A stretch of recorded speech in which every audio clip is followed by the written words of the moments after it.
I wanted to kind of restep your family's or retrace your family's history as far as that property is concerned. It was how my grandfather and his brother got into the retail real estate business after World War II was, necessity is always the mother of invention. And they had an office building in downtown Chicago that Sears was a tenant in. And so when Sears Roebuck realized that they needed to meet the needs of the new suburban expansion and the GI Bill demand that was created after the Second World War, they called up my grandfather and his brother and said, we need a bunch of stores around the Midwest. And there's this new thing called a shopping center. We're not sure it has legs. So we'll figure out a site. We'll build a store on one side of the road. We want you to build the shopping center on the other side of the road. And so they did that in a lot of places, and West Toledo is one of those places. And that's why the Sears store was on one side and the Lion store for homes and the adjacent retail was on the other. So Sears on the north side of Central was really the starting point of all that we knew as Westgate for all of us who grew up here. Yes, yeah.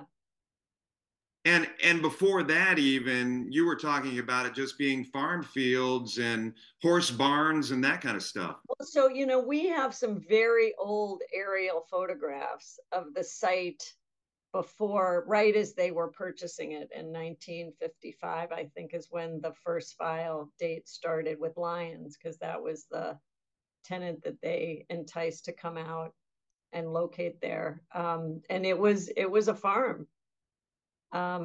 We provided to the Blade the pictures of the shopping center when it was first built, and you can see while there were homes on Hughes and Manchester, all of Executive Parkway was still farmland, and a lot of the stuff west of Westgate was still farmland. We jump up to the late 90s, and you and I walked that corridor down by the old line store, and there was talk of reimagining, right? Yeah. What Westgate is, what Westgate can be. Talk to us through getting to the point of bringing Costco to the table, the pitch, the dream for what that facility, what that area needed to be into the late 90s, into the early 2000s, which Liz will eventually get us to the talk of what the north side of Central needs to be into 2035 and 2045. Go. No, exactly, Jeff. We started working on a substantive redevelopment of Westgate, really starting in 1998 when Dillard's bought the Mercantile Stores Company. We knew they didn't operate home stores, and we at that point had a Lion store for homes. And so it took us until 2004 to purchase the store from Dillard. So we spent 6 years, as you recall, thinking about if Lion stays in place, how would we fix the two legs? As you know, there were a lot of physical challenges to that building. It was 125 feet deep, which is far deeper than what current retail prototypes demand. And so really, once we acquired the Lion store, then all of a sudden, many more options were open to us. We were able to take all the buildings down. We were able to build modern locations for all the retailers that came. We were able to negotiate with Costco. Costco, as you probably can tell, doesn't usually locate in residential neighborhoods. They tend to be exactly how they are out in Maumee, where they're really right at an interchange of a major highway or roadway. And so Perrysburg. In Perrysburg, exactly. And so we really felt like, as we discussed then, the retail energy of West Toledo had really shifted to Monroe Street and was really in and around Franklin Park.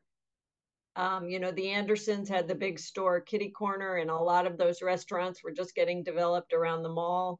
And so we really needed something big to bring that retail energy back to Central and Secor. Costco was certainly at the top of that list of retailers that we believed could do that.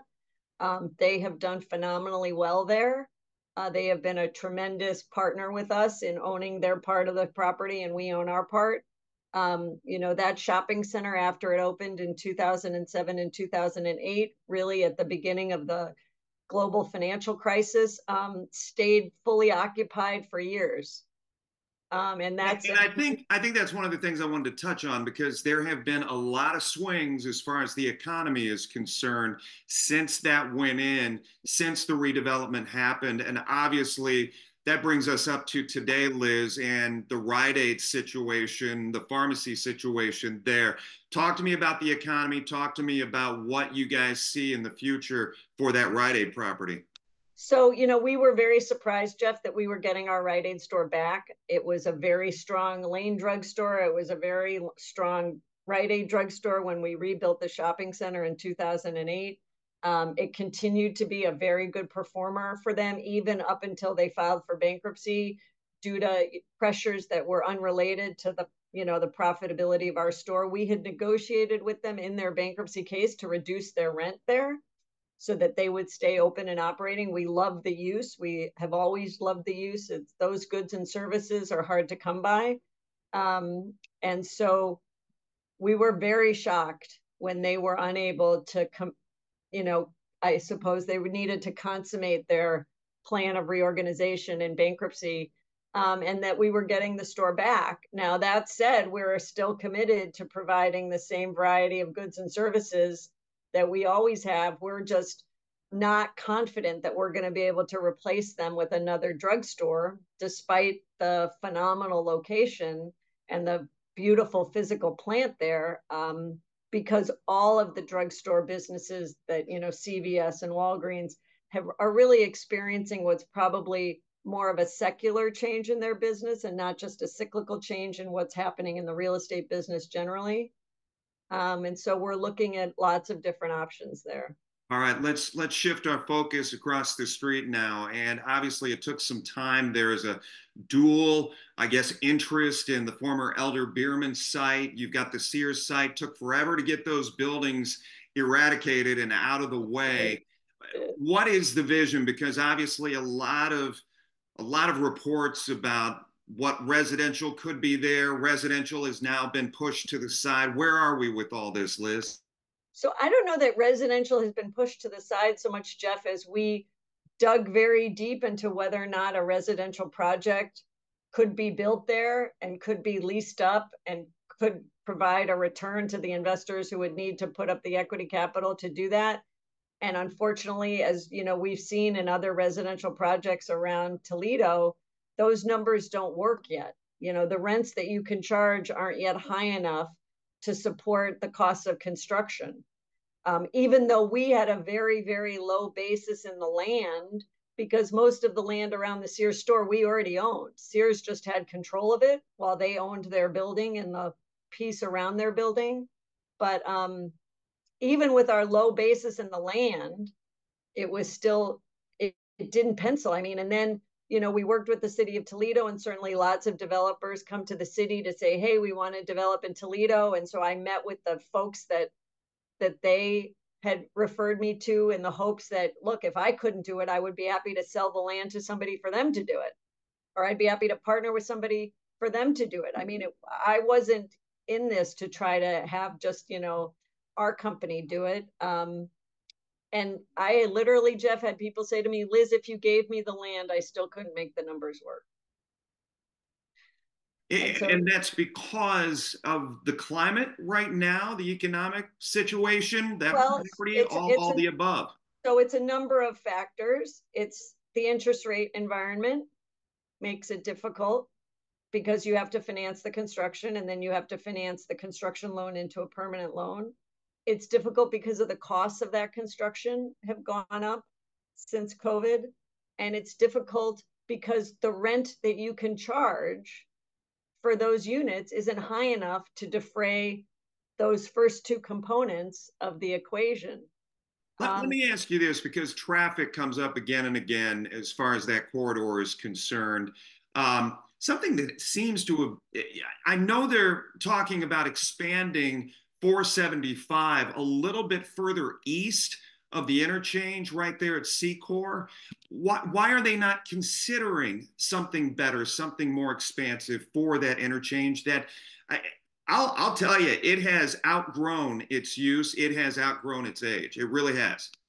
It's a great question, Jeff. I'm not as tied into how the DOT really looks at that portion of the road and decides whether or not the interchange would need to be modified. I know that the property lines of the adjacent property are pretty hard to those ramps, particularly westbound and eastbound. You have kind of the Kroger Center to the north of the westbound ramp, and you have the hotel to the south of the eastbound ramp. And so it's hard for me to know, whether or not that plays into their analysis of how they could expand the interchange. Does it affect or impact you bringing in certain commercial retailers, certain restaurants, certain this or that? I don't think so. Nobody has ever mentioned to us that they feel like those two corridors, Secor and Central, are undersized for the traffic demand. I know that we have some tenants who are concerned that it gets very, very busy at certain times of the day. But that's really not something that we keep a close eye on, because for the most part, the city of Toledo did condemn part of our land to create another right turn lane on the eastbound Central Avenue side. We were very upset about that because we didn't perceive that there was a problem there, and they destroyed a lot of our beautiful, finally mature plantings. But they decided that they needed another right turn only lane on the eastbound side of Central. Let me ask you, and I know it's hard to see in the crystal ball, but it's kind of in the business that you are in. Looking down 2035, 2045, what is going to be sustainable? What is going to be, I guess, successful on that plot of land? Um, we try to keep it simple. We don't have to be that smart. Real estate, I think, is a difficult business, but it's not a complicated business. And I think sometimes people confuse difficulty for complexity. We're very careful that we try not to announce something that we're really not going to be able to build, because we don't want to get over our skis. We've seen that lots of places, not just in Toledo. So I think what will succeed there will be goods and services that meet the needs of the community that already lives there. I mean, the good news for us is that community is a mature one. It's lovely. The people who have lived there, I believe, will continue to live there. I think that there are parts of it that are, not ever going to change, Is right? there so what I'm hearing is there's a need to bring back a Thackeray's bookstore and a Boogie Records. So, and Coney Island and That's right. Rockies and Friendlies and Fannie Mae. I mean, don't stop there. I think that we would love that. Unfortunately, retail times have marched on. But what I think we have been very careful to do over the past 16 years is not to duplicate the goods and services that we provide. The perfect example was Steinmart. Steinmart went into bankruptcy post-COVID. We got our store back. There wasn't one user for 35,000 square feet. We loved the Steinmart use. We loved the soft goods. We loved that you could run in there and get a pair of socks or get a golf shirt or, get what you needed. And so we were able to lease 22,000 square feet of it to TJX, which is a very healthy, good credit retailer. They're amazingly competent at what they do. And then we were able to add next to it Boot Barn, which will open in the next couple of months, which will add a different kind of soft goods assortment. But we didn't put in another gourmet grocery store, right? We didn't compete with Fresh Market. We're very happy with Fresh Market. We tried to replace the Steinmart use that was there. Now, there are other uses that we think would go great on the north side of the road. Something that a lot of people have asked us about that we're very cognizant of trying to preserve is a place for the farmers market. We've been utilizing the Sears parking lot for a long time for the farmers market. We want to make sure that when we submit that plan to the Plan Commission and to the city, that it includes a plaza area so that the farmers market can continue to happen there. Uh, I'm going to have to chop this up because there's so much to talk about. I did want to ask you about your 30,000-foot view of Whole Foods leaving the market. So, the 30,000 square foot view was that it was never a Whole Foods store. It had been designed before Amazon owned Whole Foods as kind of a Whole Foods 365 concept, which was going to be a smaller store. It wasn't going to have a meat counter. It wasn't going to have a fish counter. It But was always, when you asked me, or when I'm sorry, when you said the thing you did about Fresh Market, we weren't going to duplicate services. And was Fresh Market a better fit for Westgate? well, I think Fresh Market is a better food purveyor than what existed at the Whole Foods. I think that's why Whole Foods closed. I think had Whole Foods built a Whole Foods there and not a Half Foods, let's just call it a Half Foods, it was much smaller and it didn't have the services that people in Toledo could see when they went to other Whole Food stores. When you drive up to Ann Arbor, that's a Whole Foods. Mm-hmm. And so, when they didn't have a meat counter and they didn't have a fish counter, the great thing about people in Toledo is they like good food and they know it when they see it. And they felt like that was an abbreviated experience. And so it didn't do well. And I think the change in ownership, I think had Whole Foods continued to own it as a standalone business, they would have rejiggered it. They knew what they were doing and they would have put their shoulder to the wheel and pushed it over the finish line. I think Amazon owning it, it became kind of a tweener. It wasn't a Whole Foods and they weren't sure what to do with the concept. They were rolling out Amazon Fresh in other markets. And so they elected to close. I wanted to bring up before I let you go about the politics of it all. And one thing in the article that I read, you did talk about partnerships and how important it is and how vital it is going forward. Can you touch on that a little bit, Liz? No, absolutely. I was asked whether or not I supported the effort for Mayor Kapsakavich to have a third term, right, to amend the city charter to provide for that. And, my answer was that I live in Chicago, so I know how important municipal leadership is and strong municipal leadership. We have always strived to have a great relationship with all of the municipal leaders in every city and town that we do business in. Toledo is no different. In fact, I would say Toledo has been more important because of the very elaborate public-private partnerships that we've always engaged in, even back, to the early 2000s when we finally were able to kind of manage our own destiny and own the whole site and really come up with an exciting project. So, I think it will be up to the city fathers and the city mothers and the voters of Toledo to decide whether or not that happens. I'm just in favor of good leadership. And so I believe that it's really important. That touches on something that I think the viewers will probably pick up on your affinity for Northwest Ohio. Why have you never lost that? Oh, I think Toledo is one of the best well-kept secrets in the country. I mean, it has a beautiful location on a great lake. It has amazing housing stock.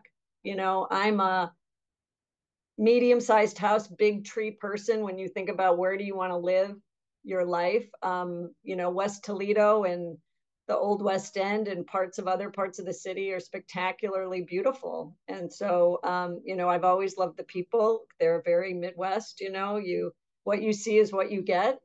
And so it's always been a pleasure to do business there. I wish I could live there. I certainly wish that I could have shopped at Westgate when I had to carry 3 car seats out of my minivan and I could have gone to Costco and Fresh Market with one ride. That would have been great. Liz, should we expect public meetings, any kind of roundtables? Does the public get a say? Do city council members get a say going forward as far as that north side of Central is concerned? Well, certainly, I mean, the process is the process, right? And we would file probably a planned unit design, a PUD with the Plan Commission, and it would work its way up through those channels. So I don't see it would be any different really than what happened the last time around, Jeff, which is that, we presented our plans. We were very open. I probably went to, gosh, I don't know, dozens, possibly 24 meetings. All around Sunday at the Ottawa Hills High School auditorium, coffee at Uncle John's Pancake House, lots of different meetings with lots of different constituencies just to hear what people wanted. I mean, the perfect example, Jeff, about the people in the area weighing in was that everybody from the beginning to the end of the process wanted to see a small format, what they would call a gourmet grocery store. That space was vacant until 2008, so we held it open. We thought Fresh Market was the best user of that space, and we worked really hard to bring them there. It was, the first one in the market, and so that was really where I think the wants, the list of what people said that they would like to see there came to fruition. Final thing, Liz. Toledo Metro Parks has been doing incredible work along the river throughout all of our other metro parks that exist. Does the north side of Central Avenue for Westgate have to be a return to the tax base, or could it be green space at some point? Well, I don't know if it could be green space. I mean, we bought it and we remediated it with an eye to redeveloping it. I don't know that having a park that is really bounded on all sides by commercial real estate really feels like a park to me. It would be hard to get to. It's hard to cross 5 lanes of traffic in each direction to get there. And the houses in Lincolnshire would have to cut through Executive Parkway to get there. The kinds of uses that we've looked at is would it make sense to be a really sophisticated youth sports facility? Is there demand for more youth sports in the market? We've looked at that in other locations. And so, we've really turned over, Jeff, every rock to make sure that what we bring there is really additive to the community.